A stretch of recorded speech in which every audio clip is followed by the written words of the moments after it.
Bonsoir.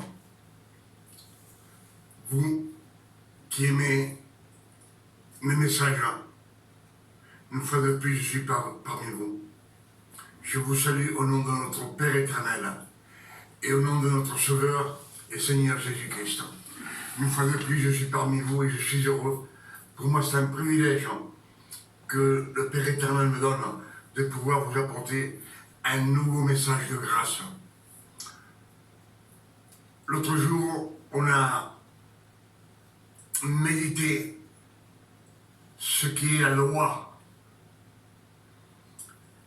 Et aujourd'hui, on va méditer ensemble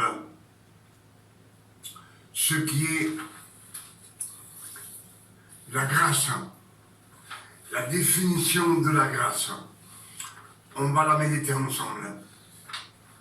Primo, on va prendre quelques versets de la loi pour savoir ce que le Père éternel nous impose sous la loi. Je vous demanderai d'être attentif comme toujours. Vous savez que tout ce que je prêche, ce sont des versets de la Bible. Ce sont des versets parce que, une minute s'il vous plaît.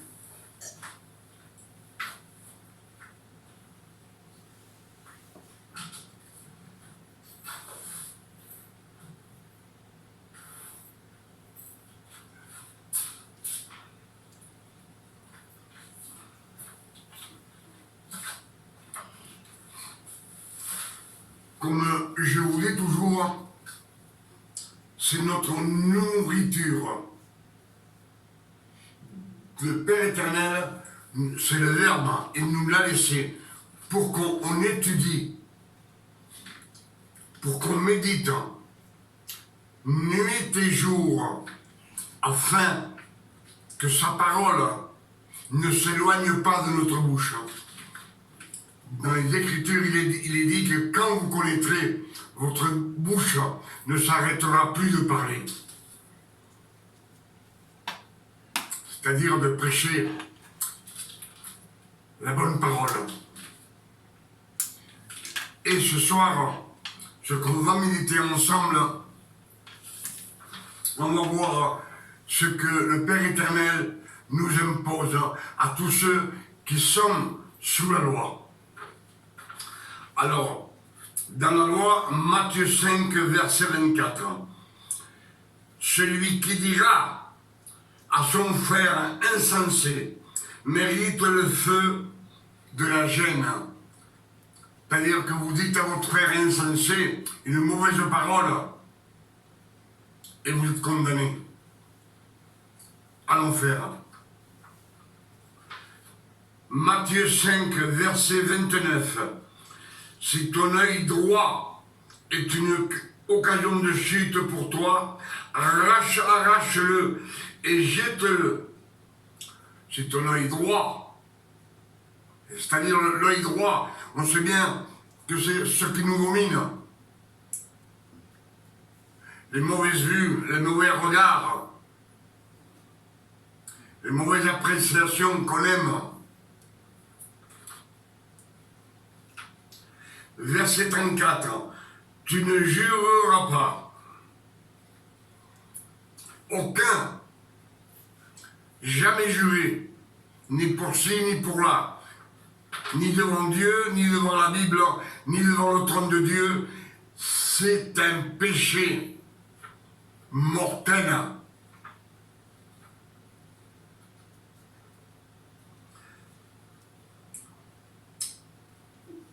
Matthieu 5, verset 40. Si quelqu'un veut ta chemise, donne-lui aussi ton manteau.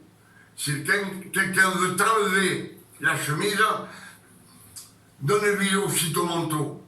Et reste tranquille. Ça, c'est la loi. Matthieu 5, verset 48. Ça, soyez parfaits comme votre Père. Soyez parfaits comme votre Père céleste est parfait. Ça, on sait que c'est impossible. être parfait comme le Père éternel, on ne peut pas, c'est impossible. Yes, otra vez.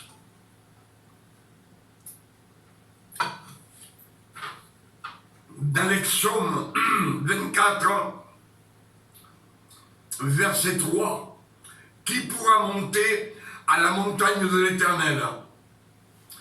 Qui s'élèvera jusqu'à son lieu saint? Celui qui a les mains innocentes et le cœur pur. On sait que ça, pour l'être humain, c'est impossible. Avoir les mains innocentes et le cœur pur, il n'y a que Jésus. Galates 3, verset 10. Car tous ceux qui s'attachent aux œuvres de la loi sont sous la malédiction. Car il est écrit maudit et quiconque n'observe pas tout ce qui est écrit dans le livre de la loi et ne met pas en pratique ce qui a écrit, c'est-à-dire tout ce qui est écrit dans le livre de la loi, c'est 613 commandements. Ça, c'est la loi, est stricte. Là, il n'y a pas de cadeau. Là, il y a 613 commandements. Et si tu en manques un seul, tu as tout perdu. On va à la GN, en enfer. Je pense que vous me suivez. Soyez attentifs parce que ça, c'est vraiment des révélations qu'on ne nous a jamais données. Jamais. Pour cela, je vous dis, vous qui aimez mes messages, si vous avez quelque chose que vous n'arrivez pas à discerner, faites-moi des commentaires et moi, je vous donnerai les révélations. Moi, je me mettrai devant le Père éternel et je lui demanderai qu'il me donne les révélations pour pouvoir vous les donner à vous, que vous grandissiez dans le Seigneur. Je pense que je suis clair. Maintenant, on va voir ce que c'est que la grâce. Par grâce.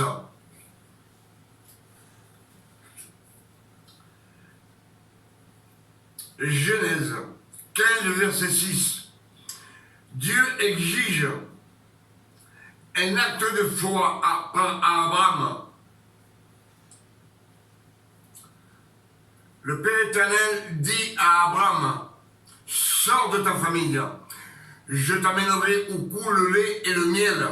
Il ne lui a pas dit où il l'amène, mais Abraham crut en Dieu. C'est par la foi. Il crut par la foi. Et Dieu, le Père éternel, lui donna la grâce. Les 100 ans qu'il vécut avec le Seigneur, avec le Père éternel, il marcha dans la main de Dieu. On sait que Abraham n'était pas pur, il était un pécheur comme nous autres. Déjà au commencement, quand il lui dit « Sors de ta famille », il ne fait pas attention à Dieu, à ce qu'il a dit, parce qu'il amène son neveu, l'autre. Et on sait qu'après, il pêche, il ment, il tue 6000 personnes pour délivrer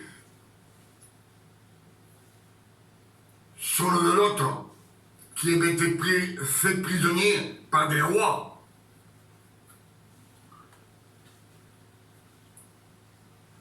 Abraham crut en Dieu. Il eut confiance en Dieu. Et Dieu lui imputa à justice sa foi.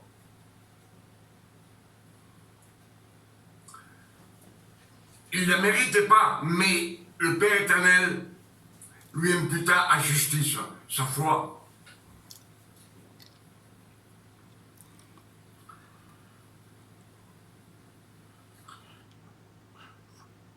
Abraham partit aussi au temple pour adorer dans un temple de la fertilité. C'est ce qui fit Abraham aussi. Et Dieu n'en a pas tenu compte de tous ses péchés. Il a toujours marché dans la grâce. Matthieu 9, 21. Une femme s'approcha par derrière de Jésus. Cette femme avait une perte de sang, il y avait 12 ans. Elle avait visité beaucoup de docteurs pour pouvoir guérir. On dit qu'elle avait dépensé beaucoup d'argent. Et quand elle entendit parler de Jésus, quand cette femme avait entendu parler de Jésus, qu'il guérissait des paralytiques, des aveugles, des sourds, des muets, qui étaient muets, des lépreux. Elle entendit et elle se dit en elle-même, cet homme, il peut me sauver, il peut me guérir. C'est pas une femme de la loi, parce que vous savez que les personnes qui sont sous la loi ne s'approchent pas de Jésus. C'est une pécheresse. Et elle s'approche par derrière et elle touche le bord de son vêtement. Et Jésus se retourne et lui dit, femme, ta foi t'a sauvée. Elle ne le mérite pas, mais par grâce. Donc on voit qu'elle, ici, elle ne s'est pas repentie comme on dit toujours. Oui, mais il faut te repentir. Cette femme ne s'est jamais repentie. Au contraire, elle a entendu parler de Jésus. Ou elle l'a vu guérir quelqu'un, soit un paralytique. Elle a vu de ses yeux comme il a guéri des malades. Comme si on est malade et on doit nous opérer, une opération grave. Nous, on a regardé, on a été visiter un docteur, un chirurgien, un autre. Et quand on nous dit, il y a un bon chirurgien ici qui a guéri un tel, il a guéri un tel. Et là, on lui fait confiance. On parle avec lui. Pour cela, je vous dis que quand Dieu donne la grâce, c'est pas donnant. La grâce, c'est un don de notre Père éternel. On ne la mérite pas, mais il nous la donne quand même. C'est pas parce que vous avez la foi qu'il vous donne la grâce. C'est pas parce que vous avez la foi, non, parce que c'est pas donnant, parce que vous la méritez pas. Mais parce que vous lui faites confiance. Vous lui faites confiance à tous ces miracles qu'il a fait. Et vous faites confiance qu'il peut le faire pour vous. Cette dame, elle a dû se dire en elle-même, cet homme que j'ai vu guérir, il peut me sauver. C'est-à-dire qu'il a cru en Jésus. Il a cru qu'il était le Fils de Dieu, du Tout-Puissant, et que les miracles qu'il faisait, c'était pour nous. C'était pour nous, pour ses enfants. Si on croit en lui, croyez en moi et vous serez sauvés. Marc 1, verset 40. Jésus marchait et un lépreux se prosterna devant lui. Et il lui dit, Seigneur, si tu le veux, je peux être pur. Et Jésus le toucha avec sa main. Et il fut guéri à l'instant. Jésus lui dit, je le veux, sois pur. Il fut guéri à l'instant. Ce lépreux, il ne se repentit pas non plus. Il avait déjà affaire assez avec sa maladie. Et Jésus ne lui dit pas, confesse-moi tes péchés, ou repens-toi. Non, c'est par amour. Il eut compassion de ce lépreux. Et à l'instant, il fut guéri, sanctifié complètement, corps et âme. Parce que quand Jésus te sanctifie, il te sanctifie parfait de tout péché, de toute iniquité, de toute transgression que tu as faite dans le passé. Et ça dure pour l'éternité. Ce lépreux, je pense qu'il a entendu parler de lui aussi. Puis il a dû entendre le sermon dans la montagne que Dieu donnait à manger à des milliers d'hommes par grâce. Puis en plus, il a peut-être vu qu'il a guéri quelqu'un. Pour cela, il se jeta devant Jésus et lui dit, je sais que tu peux me guérir. Et Jésus le guérit par grâce. Matthieu 8, verset 8. Un centenier dit à Jésus, mon serviteur est malade, il souffre beaucoup. Et Jésus lui dit, j'irai le guérir. Et le centenier lui dit, je ne suis pas digne que tu rentres dans ma maison, mais un mot de toi, une seule parole, et je sais que mon serviteur sera guéri. Et Jésus dit, dans tout Israël, je n'ai pas trouvé une foi aussi grande que ce centenier. Ce centenier, c'était un Romain, il ne croyait pas en Dieu, il ne croyait pas en la loi, c'était un pécheur, comme nous autres, comme le monde. Mais Jésus lui dit, il est guéri. Jésus, en ce moment, c'est Dieu, parce qu'il a le Verbe et l'Esprit Saint dans son cœur. Il est omniscient et omniprésent. Il n'a pas besoin d'aller dans la maison pour le guérir. Comme le Père éternel, ou Jésus pour nous guérir, il n'a pas besoin de descendre du ciel. Il nous sanctifie à distance. Pourtant, il dit, 2 ou 3 réunis à mon nom, je serai au milieu de vous. Et Jésus, dans la Bible, est toujours au milieu du peuple. Toujours au milieu des pharisiens, au milieu du peuple.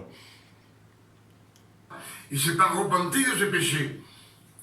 Mais le centenier a entendu dire qu'il a guéri des sourds, des malades, des paralytiques. Il a cru en lui, croyez en moi.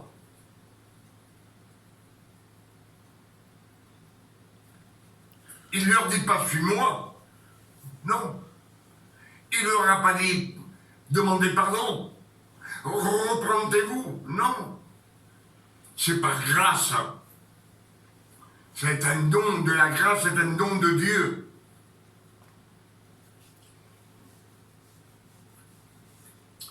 Matthieu 9, verset 2.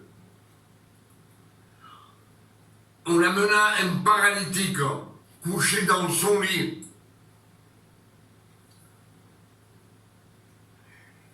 Et comme on le passa par le toit, on le descendait de son lit par le toit. Et quand Jésus le voit, il voit la foi qu'ils ont, que lui, il peut le guérir. Ça, c'est pareil, hein, c'est tous des pécheurs. C'est pas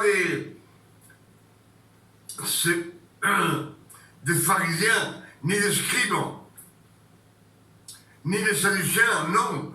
Ce sont des pécheurs. Mais comme eux, ils croient en Jésus que lui peut le sauver parce qu'ils ont entendu parler de lui, de ce qu'il a fait, de tous les miracles qu'il a fait par grâce. Là non plus, ils n'ont aucun repentiment. Ils ne sont pas repentis, ils n'ont pas demandé pardon.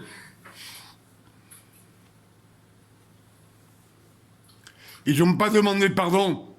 Et en plus, ils ont cru en Jésus. Parce qu'ils ont entendu parler de lui qui faisait des guérisons. Ou alors, ils l'ont vu eux-mêmes. Que Jésus faisait des miracles sur les malades. Et les guérissait.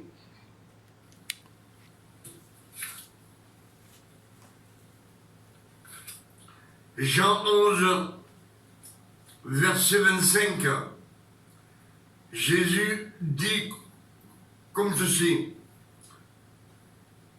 celui qui croit en moi vivra, même qu'il soit mort, il vivra. Celui qui croit en Jésus. C'est pas celui qui le suit. C'est pas celui qui le cherche, non. C'est celui qui croit en lui, dans les miracles qu'il fait.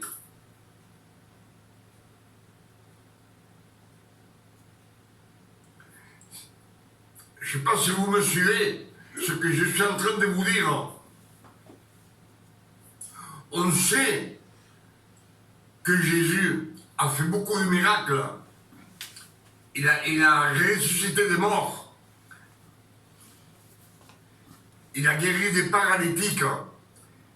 Il a guéri des aveugles. Il a guéri des sourds, des muets.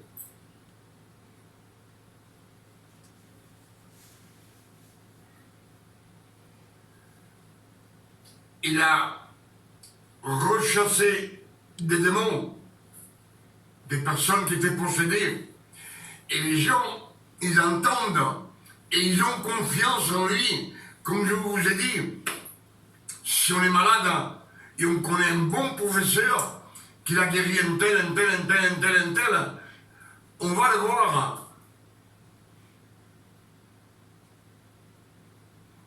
C'est ce que je voudrais vous faire comprendre. La loi, vous voyez bien ce que nous oblige.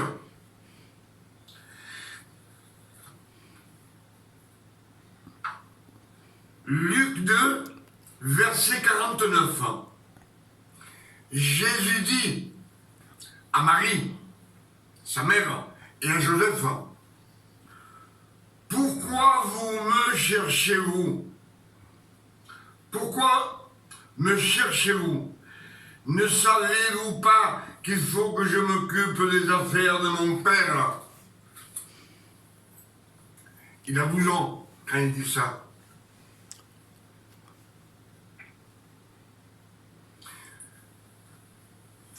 Jésus, depuis 12 ans qu'on entend parler de lui,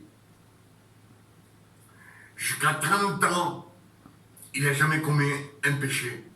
Il n'a jamais commis une transgression. Il n'a jamais commis aucune fraude. Il est lavé de tout péché. Lui, il n'a jamais fait aucun sacrifice d'animaux ni de bêtes, même pas d'une tourterelle. Pour cela, quand il eut 30 ans, c'est là que Dieu envoya son Fils.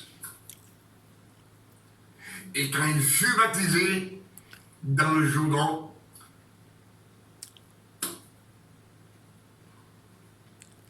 Il fut baptisé dans la rivière par Jean le Baptiste. Le ciel s'ouvrit pour lui. L'Esprit Saint descendit sur lui comme une colombe. Et là, il était Dieu et homme. Quand Jean le Baptiste le baptisa, il était Dieu et homme. Pour cela, déjà, il marchait sur l'eau. Et après, il fait des centaines, des milliers de miracles. Il était Dieu et homme. Et c'est là, avant d'être baptisé, quand Christ vient vers Jean le Baptiste, il déclare à haute voix, voici l'agneau de Dieu qui enlève le péché du monde. Si on enlève le péché du monde, c'est qu'il n'y en a plus.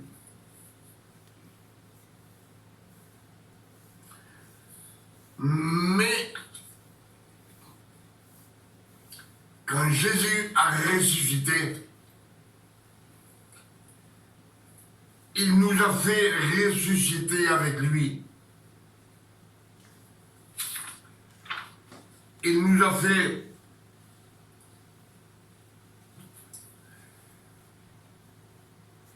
ressusciter avec lui. Pour cela, on a la grâce de notre Seigneur Jésus-Christ. Parce que comme le Père donna, il donna son Fils.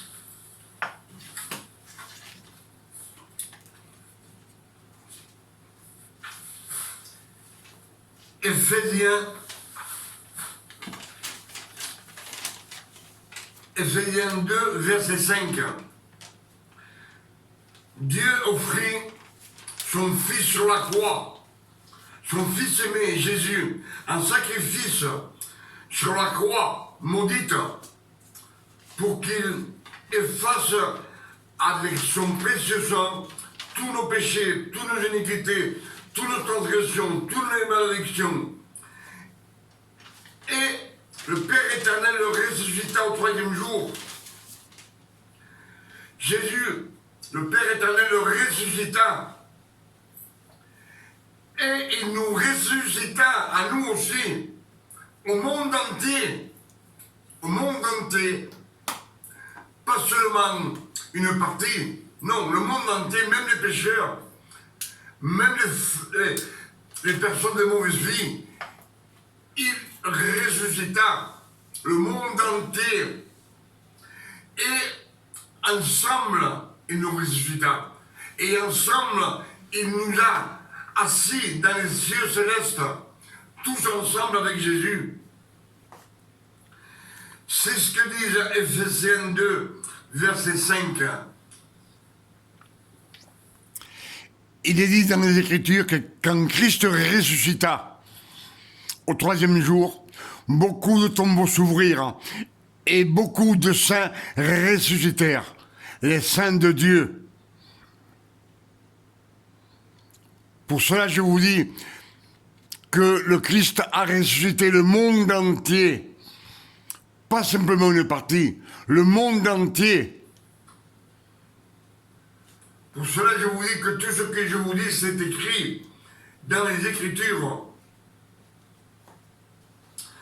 Jean 1, verset 29, Jean-Baptiste déclare, voici l'agneau de Dieu qui enlève le péché du monde.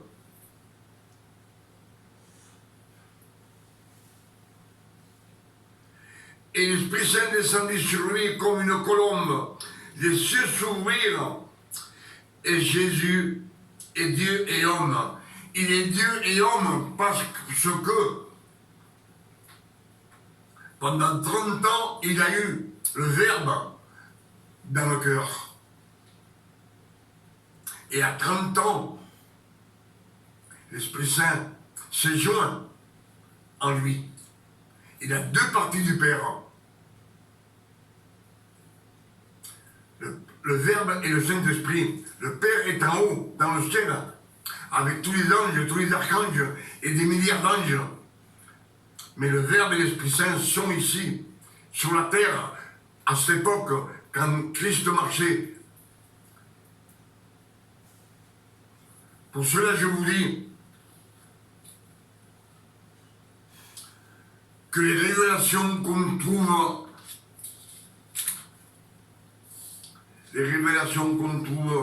dans la Sainte Bible, ceux qui sont cachés, ils sont cachés. Et ces révélations, Dieu peut nous les donner, à condition qu'on n'ait pas la tête ailleurs.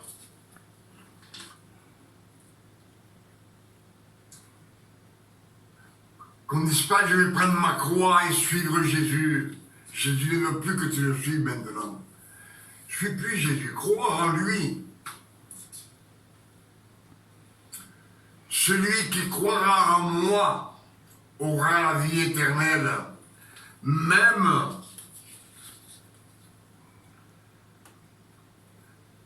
s'il est mort. Celui qui croit en moi. Jean 11, verset 25. Celui qui croit en moi. Croire en Jésus. Croire qu'il est le Fils de Dieu Tout-Puissant, du Père éternel. Et croire tout ce qu'il a fait. Pas la loi, parce que la loi n'est pas pour nous. C'est fini. Il nous a rachetés de la loi avec son sang.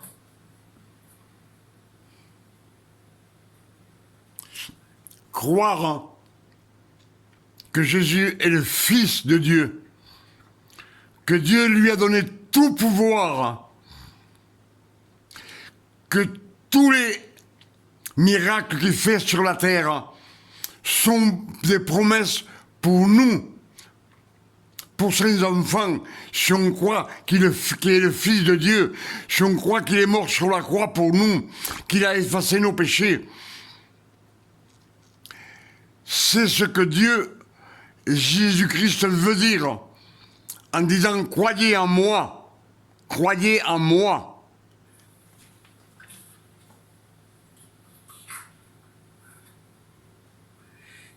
Et Luc 2, verset 49, quand Jésus, qui a 12 ans, qui se perd 3 jours, il se perd 3 jours, et au bout de 3 jours, on le retrouve. Et alors il dit, pourquoi vous me cherchez? Je ne sais pas que je dois m'occuper des affaires de mon père. Pourquoi vous me cherchez? Je ne veux plus le chercher maintenant. Cherchez plus Jésus, croyez en lui, à ce qu'il a fait, au grand sacrifice qu'il a fait sur la croix pour nous.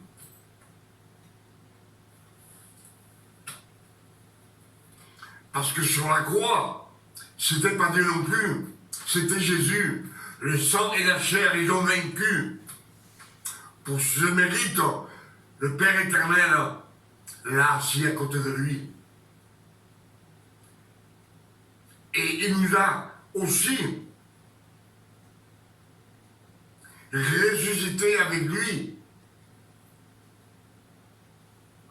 Pour cela, il vous dit, je vous ai racheté de la loi, venez à moi. Vous appartenez plus à la loi, vous appartenez à celui qui est né de la mort, c'est-à-dire Jésus. Il est ressuscité de la mort. C'est le Père éternel qui l'a ressuscité avec nous, avec le monde entier. Pour cela, il est venu racheter tous ceux qui sont sous la loi, mais les autres, tous les pécheurs. Il n'y a plus de péché. Il n'y a plus de péché. Il les a effacés. Il reste simplement, quand on parle de Jésus, si un être humain croit en Jésus, il dit, alors Jésus, c'est le Fils de Dieu, qui est mort pour la croix pour moi. Il a fait ce grand sacrifice d'amour, le Père éternel, pour moi. Il a ressuscité les morts. Il nous ressuscitera aussi. Il a guéri les lépreux. Il nous guérira à nous aussi sur la terre.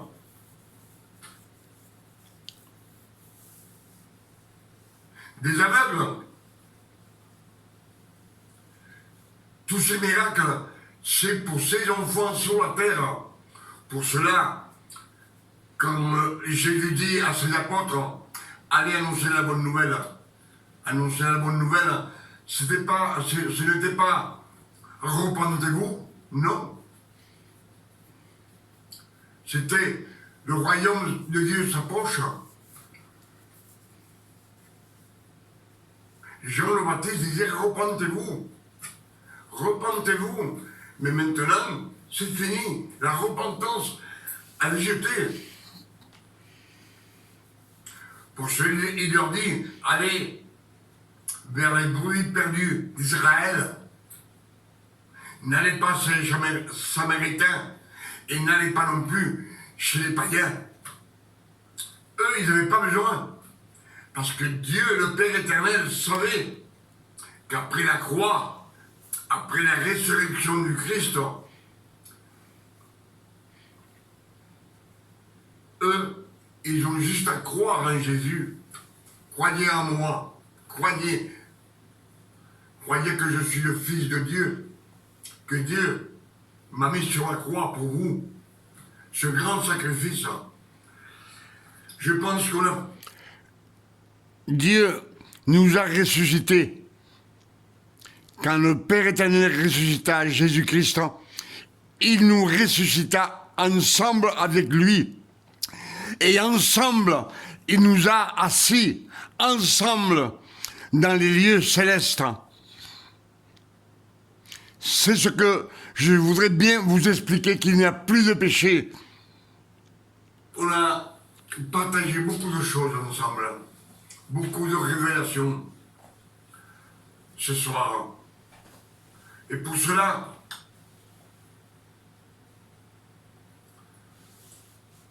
je prie le Seigneur que tout ce petit message de grâce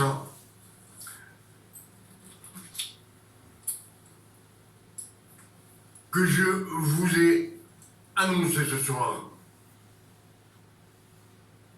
que vous compreniez que la grâce, on nous la donne non parce qu'on a la foi, non. C'est pas de l'en-donnant.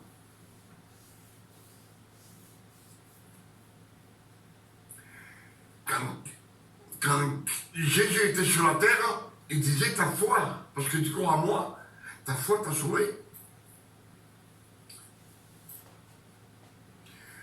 Mais après la résurrection de Christ, même les apôtres, ils disent pas ta foi t'a sauvé. Ils disent ce que j'ai, je te le donne. Au nom de Jésus, lève-toi et marche.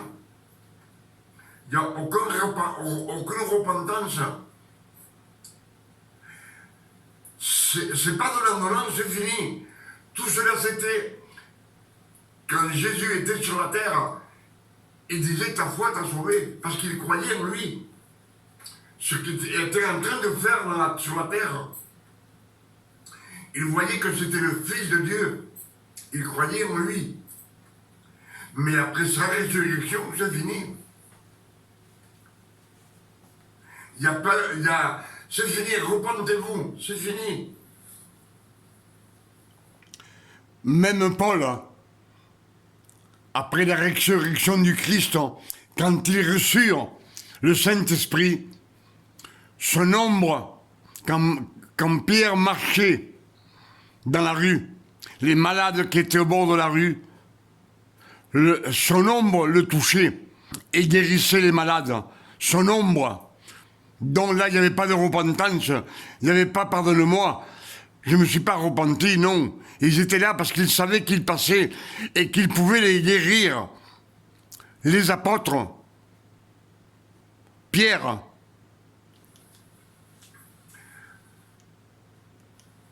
On voit, si vous lisez les Écritures de la Sainte Bible, vous verrez bien que quand ils guérissent, il ne dit pas repentez-vous, ni ta foi t'a sauvé.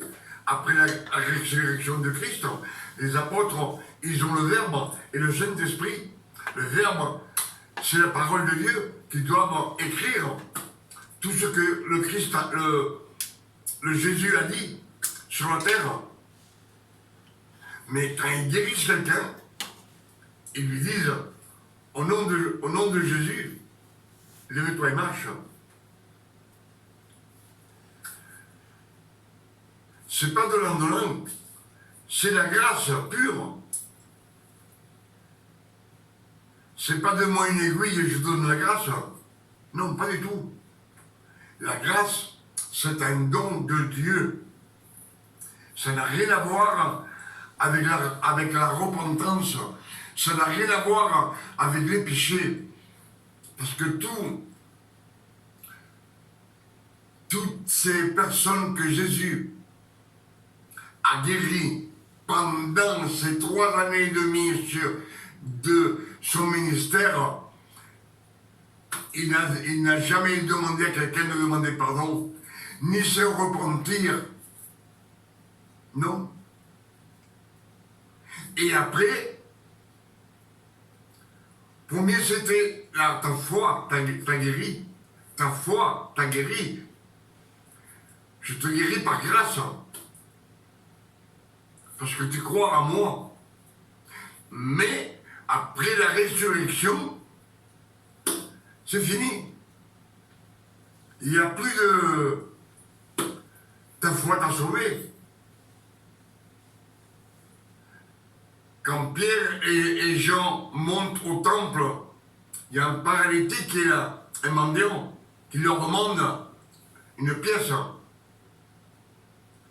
Et Jean et Pierre disent, je n'ai pas d'argent, mais ce que j'ai, je te le donne. Au nom de Jésus-Christ, lève-toi et marche. Il n'y a aucun arrepentiment, il n'y a rien. Il n'y a aucun demande pardon à tes péchés. Non, c'est fini, tout ça c'est fini. Et même après, dans les révélations de Paul, il n'y a plus de disciples. Il n'y a plus de serviteurs. Ce nom est effacé. Seulement, quand il parle, il dit mes enfants. Mes enfants. Quand il écrit les épîtres, il dit mes enfants.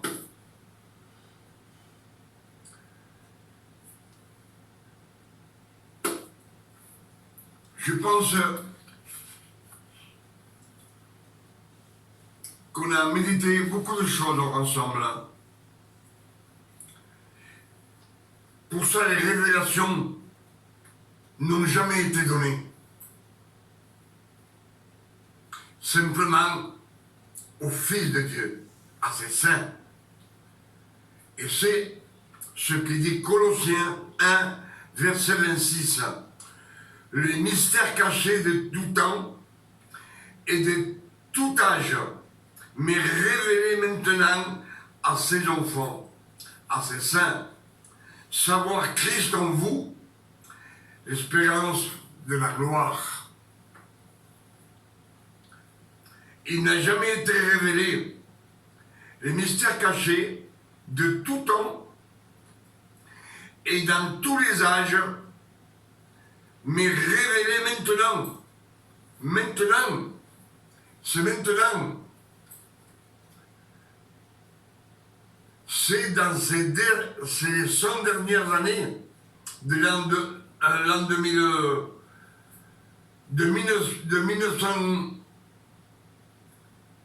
1948 à maintenant que tout ça s'est révélé à ses enfants. Je pense qu'on a eu beaucoup de révélations ce soir ensemble. Depuis 1948, Israël renaît de ses cendres. Il devient une nation le 14 mai 1948. Et Isaïe dit, de cette génération renaîtra une génération sainte, une postérité sainte. tant pour vous que pour moi. Je vous demanderai de les méditer. Regardez cette vidéo et méditez ce que je vous ai dit. Parce que ce que je vous ai dit, c'est pas moi qui le dis, ce sont les Écritures. Ce sont les saintes Écritures, c'est la parole de notre Père éternel. Comme je vous dis toujours, quand vous lisez la Bible, c'est Dieu qui vous parle. Alors soyez attentifs et vous aurez des révélations. Et ce soir, je vais vous dire, vous qui aimez mes messages, si vous avez quelque chose que vous n'avez pas, que vous ne pouvez pas discerner dans les Écritures, que vous dites pourquoi ceci, pourquoi cela, faites-moi des commentaires. Et moi, je me mettrai devant le Seigneur pour les demander pour vous. Et moi, je vous les donnerai, ces révélations. Avec ce message de ce soir, je vous dis que Dieu vous donne une nuit de repos, de tranquillité, de paix, de santé, de révélation. À vous et à toute votre famille. Et moi, personnellement, je vous dis, parce qu'il est tard. Il est 3h moins 10 du matin. Et oui, il est 3h, presque, 3h moins 10 du matin. Et moi, je vous dis que Dieu vous donne une nuit de repos et de tranquillité et de santé pour vous, pour vos enfants, pour toute votre famille, vous tous qui écoutez le message. Et je prierai pour vous, au nom de notre Seigneur Jésus-Christ. Amen.